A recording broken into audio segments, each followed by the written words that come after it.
Hey everybody, good morning. It's about 8 o'clock in the morning here on August 10th, 2023. Y'all have been probably wondering where I'm at. Well, I've been here this whole time, and we've been continuing to absolutely destroy the markets. We've had several humongous days, and we're getting ready for potentially another big day today and tomorrow. And before we get into these newsprints and all of that, what I'd like to do is take a look at the markets with you guys this morning.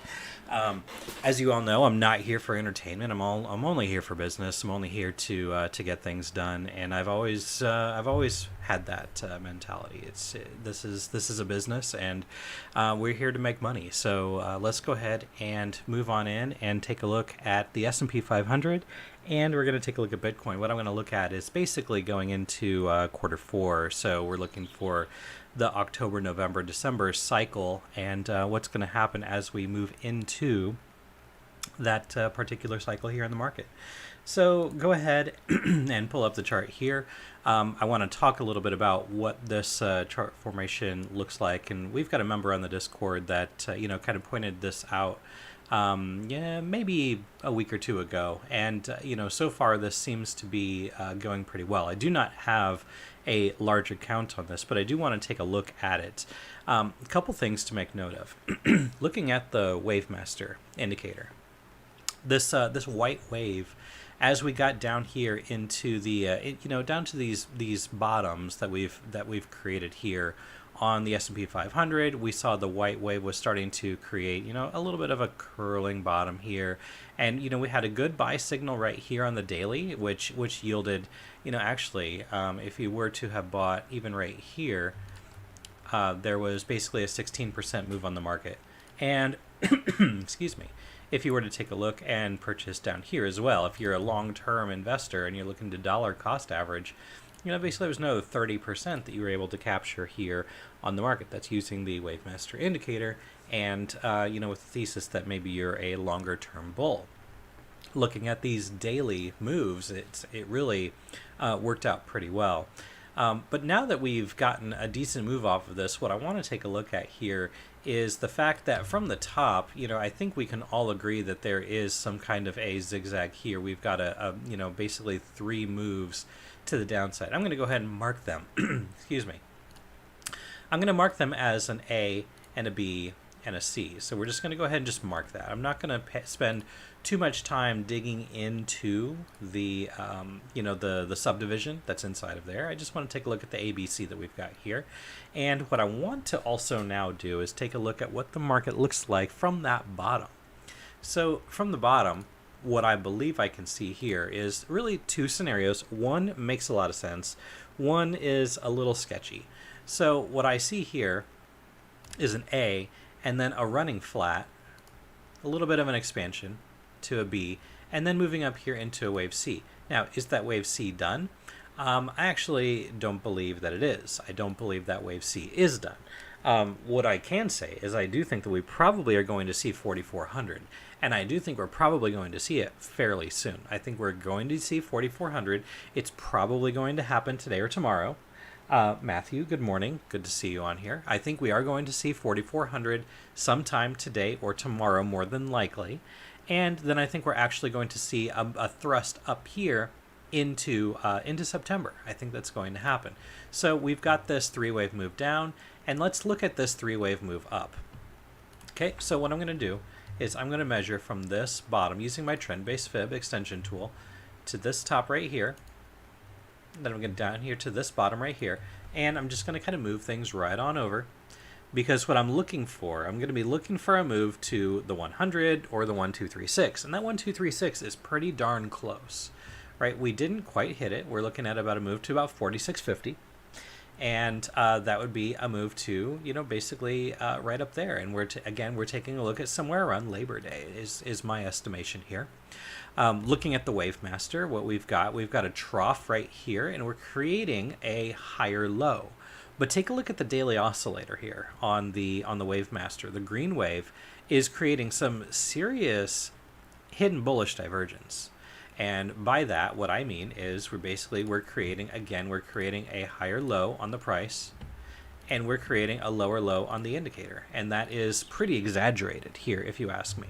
This is really good indication for a continuation to the upside. So if this is wave B and we're working on that wave C, again, what we're looking at here, if we were to do a little bit of subdivision here, I'll do it here because it's really the relevant count right now. So let's go ahead and kind of take that down in degrees. So we've got 3 waves here. So we've got 3 waves. And then let's go ahead and take a look at this. We've got 3, A, B, C down, A, B, C up, into a B, and then 1, 2, 3, 4, 5 down here into a wave C. That completes the wave B. Now, if we're taking a look at a 3, 3, we should be looking for 5 waves. We should be looking for 5 waves. So the best way to count this, right, we've got from down here, we've got a 1 and a 2, and this could be a 1 up here and a little 2, or a 1 and then an expanded flap for a 2. And then we've got 1, 2, 3, 4, 5 here into the 3, go down here into wave 4, and then now we're looking for that move up here to wave 5.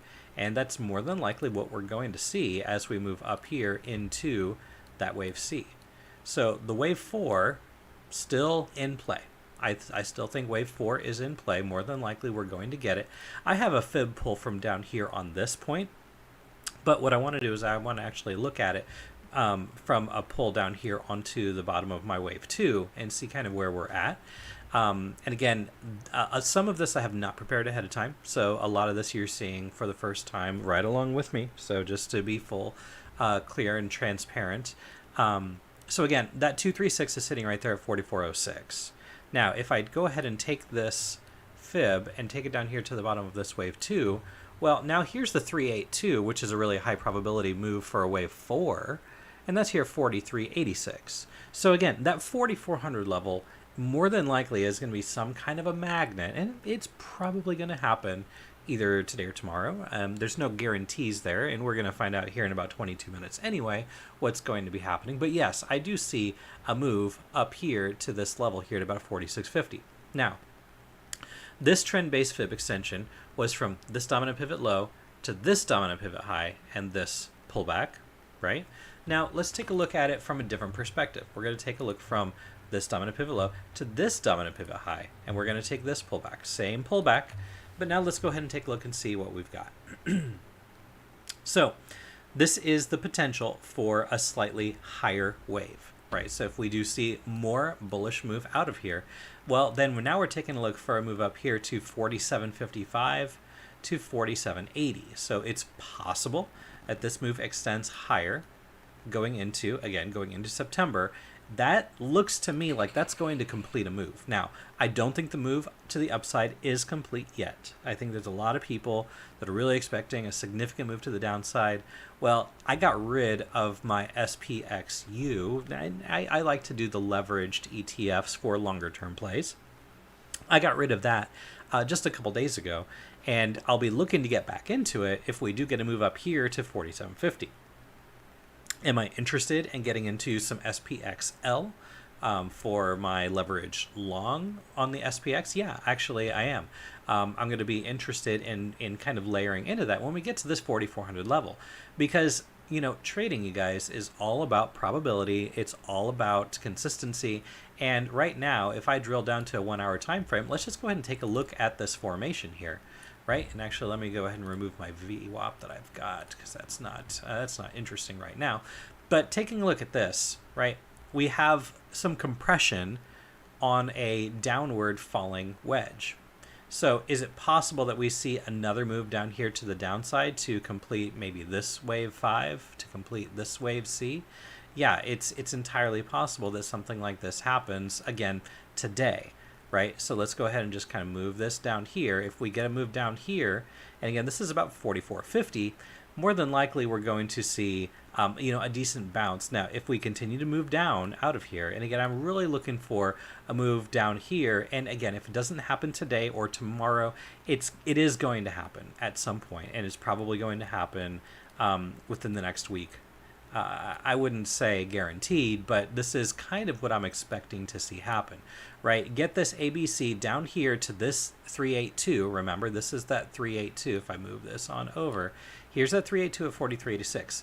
And we remember that at 44.06, right? That's going to be right here at this level. That was the 236 of the fib pull that was from the very bottom of this. All right, so now again, the little ABC into an A, and then we got a zigzag here into a B, and then 1, 2, 3, 4, 5. We have a little bit of an ending diagonal that's kind of in the forums right now. No guarantee that that's exactly what's going to happen, but take a look at the wave master. Okay, we've got the green wave, the yellow wave, the red wave. They're really getting close to that level that we would be looking for a significant buy. Now, when was the last time something like this happened? Well, it's been a while, because this red wave hasn't been this low on the hourly since all the way back here, right? And this was back here when we were below 4,000.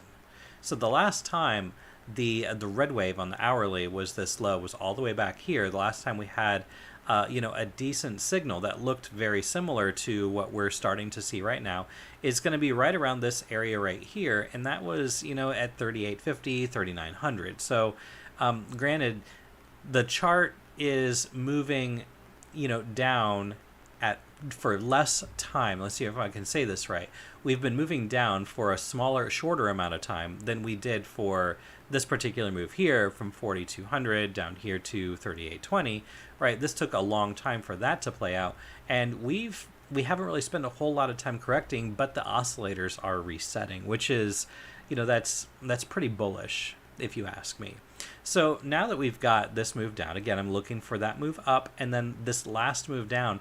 Now, when this happens, chances are pretty good. We're looking at this at a very similar spot as we were right here, right? We're taking a look at this move down. We're looking for this bounce, right? And this bounce is probably going to happen over maybe a day or two.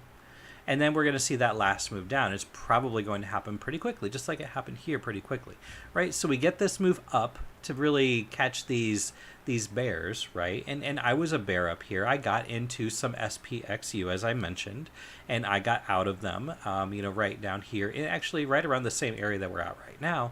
But we're going to see probably this move to the upside, which is going to catch a lot of bears off guard, and it's going to have a lot of people thinking that we're going to be continuing moving to the upside. And again, if you take a look at the count, it can support that, but I do think that we're probably going to have another flush down here. As we've been testing this area several times, that's what's creating this, this wedge here that we've got.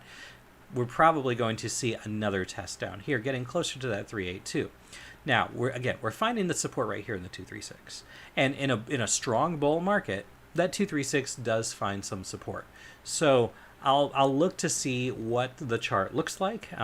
Here again in the next 16 minutes, we'll see what things tend to do, and then I'll be looking to get into some SPXL if we get to something that looks reasonable.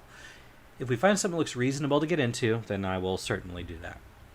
So again, this is kind of my thought on the S&P 500. More than likely, we're going to see, another move down, maybe next week. I'm looking for a move to 4,400, and then from there, we're going to see a move to the upside, more than likely, closer to that 4,800 level, and that's going to, really take us to a level that we again haven't seen since all the way back here in January of 2022. Hard to believe that we're talking about a poke of new all-time highs on the S&P 500, but here we are. All right, so again, that's the S&P 500. I do think that once we do hit this area, we kind of take Apple as a comparison, right? I haven't taken a look at Apple in a while, but let's just go ahead and take a look at this. I'm going to move to, let's see, just move this out just a little bit, taking a look at this, right? We made a new high, but look, we've crashed back. I say crash with air quotes here. We've taken a sharp move back down, though, back to these highs. We made new all-time highs, and then we had a really sharp sell-off, and that's what you would expect to see. And Apple is a dominant force in the S&P 500, as is Tesla. Now, if that move on Apple is already completed, then that tells me that we're probably going to get another move up here. Maybe we'll try and fill this gap. I don't know yet if that's actually going to be what's in the cards, but we will wait and we will see. But if this is a move to the downside, if it's the beginning of a move to the downside, well, then it does look like this move is complete, and we're probably going to see a move back down here, at least to the 150 area. And that's going to be kind of going to be damning for a lot of people if that is something that actually does happen, right? So here's the 50 at 157. Here's the 618 at 148. If over the next 6 to 8 6 to 9 months, right?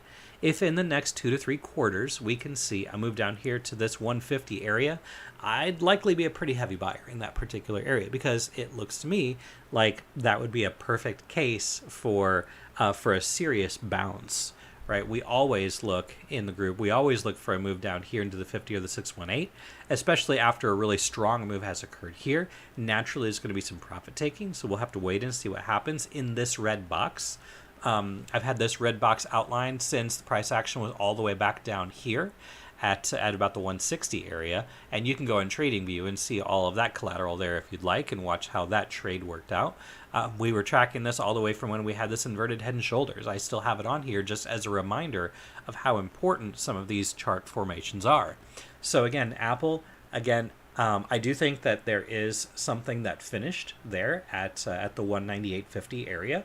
And more than likely, we're probably going to see a continued move to the downside. Again, over the next, 2 to 3 quarters, 6 to 9 months, we're looking for something like that to occur. Now, you're all here because you want to know about Bitcoin. So let's go ahead and take a look at my my thoughts on Bitcoin. All right, so just taking a look at this, I'm going to kind of zoom out here, or really zoom in rather. What I'm expecting to happen for Bitcoin. Now, if the S&P 500 is going to take a little bit of a move to the upside, I don't see any reason why Bitcoin is not going to do the same. So looking at this, we've got 2 scenarios that I can see happening here, right? I've got a trend line here from this pivot to this pivot, and actually I'm off a little bit on my trend line. It's going to be about right there, right? So we've got this trend line here, and then we've got this trend line here, which again, apologies, this is not in line the way that I really liked it to be. There we go. Just kind of putting it a little closer to reality there. What I'm looking for is, maybe a move down here to this trend line, right? We see maybe a move to about 28.5. Then more than likely, again, going into that September, this would fall in line with the S&P 500 making a new high also, going up here to this 50, which is going to be at about 32,675. Somewhere in this area, I'm likely expecting another rejection. It is possible, excuse me, it is possible we see an overthrow, which would take us up here, a poke through that area. But either way, I'm expecting a move down here into the low 20s. And again, we're still talking about maybe the next 3 to 6 months for Bitcoin. I won't say that there's a decoupling here. These markets do tend to move generally in the same direction. Just some tend to move, more violently. But alas, I do think that there is good evidence that we are going to see a move to the downside, and it's probably going to start happening in Q4 and maybe also going into Q1. It's possible that this extends out further, although I would really tend to think that we're probably going to hit a time cycle here at the end of the year before we see this rip up into next year. So be ready for this to happen, because when Bitcoin does decide to do this move, Bitcoin is still the king after all.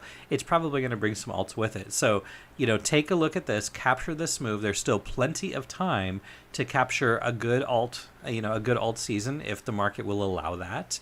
Nobody can dictate what the market's going to do. All we can do is, again, look at probability and statistics over the past. And right now, with Bitcoin dominance the way that it is, I do think that there is a chance that we are going to see an alt season, really in the, sometime in the month of August, maybe sometime in early September.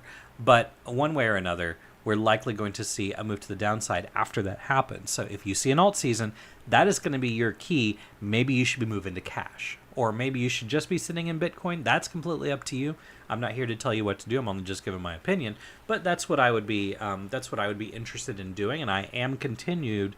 I'm continuing to be interested in dollar cost averaging long term into Bitcoin every single day. Every single day at 11 p.m. I've got a mechanism that automatically buys a little bit of Bitcoin. And no, I do not use Coinbase because the fees are outrageous. I have another tool that does it with no fees. And if you're interested in that, take a look, find us on the Discord. And I'm interested in making those little bits of purchases every single day. And, it's really no different than, working at a job and putting money into a 401k every paycheck, right? You can do that, diversify, go into stocks, go into bonds, go into real estate. There's all different kinds of vehicles for investing. And, it's best to diversify and not put all your eggs in one basket, because that's usually when you get caught with your pants down. And so do not do that. Okay. Well, again, that's my thought on Bitcoin. That's my thought on the S&P. And, unrelated, that was also my opinion on Apple. If you'd like to have any other analysis moving forward, feel free to put a comment here on this video. I'll be monitoring that. And also, ping me on Twitter. Go ahead and put any comments on any of my posts for any chart requests or things like that. I'd be more than happy to oblige and take care of you out there as well. I'm here for the community. I'm here to help. I'm here to educate, and I'm here to get things done. So with the print coming in 8 minutes, I'm going to go ahead and close out this video. If this video did help you in any way, shape, or form, you know the deal. Like, subscribe, share. If you need access to our Discord, if you need access to our indicators, if you need access to our day trading, our options trades, our swing trades, our crypto trades, whatever that may be, you can find all of that information on BitDoctor.org. As always, we've been running for over 5 years now. We're running 5.5 years. We've been running this Discord, and it's been a blast. And I'm really happy for all of the friendships and all of the the passerbys even that I've worked with over the last 5 years. I'm really appreciative of all of you guys, and I hope that you all walked away with more knowledge than you had when you started. So we're always happy to see new faces there on the Discord as well. So we'd love to have you there. But I'm going to go ahead and end things. So wherever you're in the world, I hope you're having a good day, a good night, and a good evening. Take care, everybody.